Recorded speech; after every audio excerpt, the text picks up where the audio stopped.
So today, I'm going to do a slightly different type of presentation.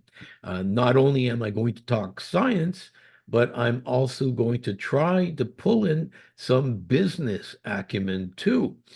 Because after all, we are all consumers. And one of the things we need to learn how to do is to make right choices. So let's pretend that all of us, we're all out shopping and we've decided it's time to be more proactive about our health and pick up some effective supplements. So we're in a supplement store and we're walking around. Now, the first aisle we turn down into has omega-3 supplements. Lots and lots of omega-3 supplements. Now, we know from our reading that omega-3 oils are really important. They've been promoted even by MDs, even by doctors for their patients. And of course, that's because of research, research, and research. So much research in this area, and that's what health professionals want to see before making any recommendation. And so many benefits: heart health, and brain health, good circulation, joint health, and more. Now, why do we need to supplement omega-3 when we can just get it from fish? It's a good question. Well, first of all, not everyone is a fish fan, including me, but that's not the issue. The problem is that fish these days are loaded with toxins, and especially mercury. There are even government warnings to people like kids and pregnant women to limit their fish intake because of potential mercury toxicity. So we need these fish oil supplements. And this is not a new thing. Don't you remember when your grandma would tell you to take your cod liver oil? And because you've been feeling a bit blue recently and you've heard that omega-3 can improve your mood, you drop it in your cart. So there you see you have a little shopping cart, and there's the omega-3 that you put in there. And you can easily pay $30 for a decent omega-3. And buyer beware, some are great and some are downright nasty. So we turn the corner and move into the next aisle, and we see CoQ10. Now, you just saw a program last night on the TV where doctors were talking about CoQ10 in heart disease. And all the men on your mother's side have died early from heart attacks. So this is something that draws your attention. Now, I need to also draw your attention to the fact that CoQ10 has been researched in many other areas. It's responsible in part for cellular energy production by the mitochondria. So it shouldn't surprise you that it has other benefits as well. Brain health and potential applications in diabetes and fertility and exercise performance, even skin health.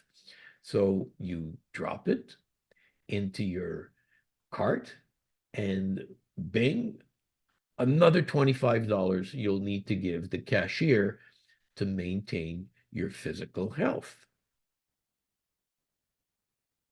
Oh, and to your left is this big display about one of the hottest supplements out there, turmeric. A two-pack for $54.99. That's only $27.48 each. Into the cart it goes. Now, for those of you who are not totally familiar with turmeric, here's a brief review. Turmeric also goes by a couple names, including curcumin. So if you're talking about turmeric, you're also talking about curcumin. So let me tell you a story.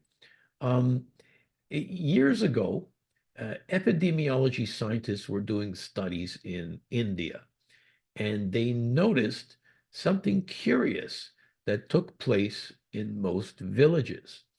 These villages generally had a central market where all sorts of goods were being bought and sold. And many of the vendors were well into their 70s and even 80s. And they were bartering and exchanging and bargaining with the best of the younger people. The question came up, why at that age were they so sharp? Were they so alert? Well, clearly, the first place to look was at their food. Were they eating anything that kept their minds so clear? So, what do most Indians eat on a daily basis that most Americans don't? Curry. And you can guess from the name, curry contains curcumin. And studies eventually showed that curcumin was a neuro anti-inflammatory agent. So let me repeat that, a neuro anti-inflammatory agent. And by bringing down brain inflammation, you bring down the incidence of neurodegenerative disorders like Alzheimer's, like cognitive decline.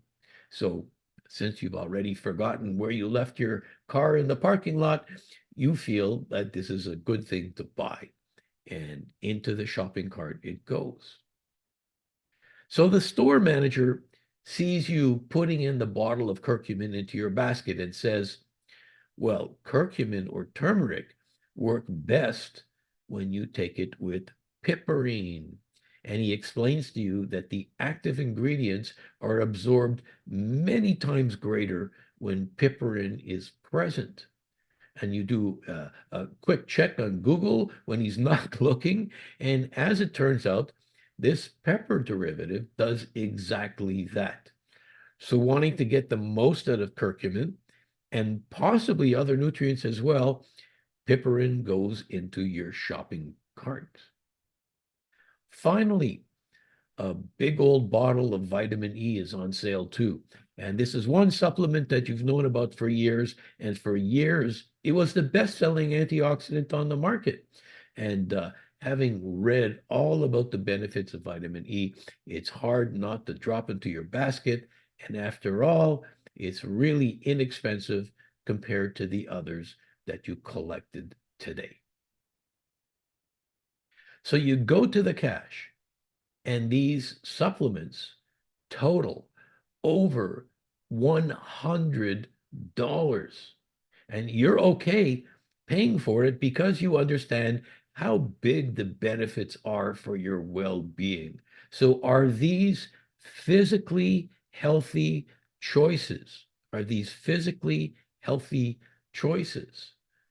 Clearly, the answer is yes. But was this really financially a good choice? Was this financially a healthy choice? I think not. And let me tell you why. Let's look at Immunotec's Omega Gen V. Let's look at why it has the V for 5 in the name. 5 ingredients: omega-3, CoQ10, vitamin E, curcumin, and piperine. 5 separate ingredients. And is this going to cost you $100?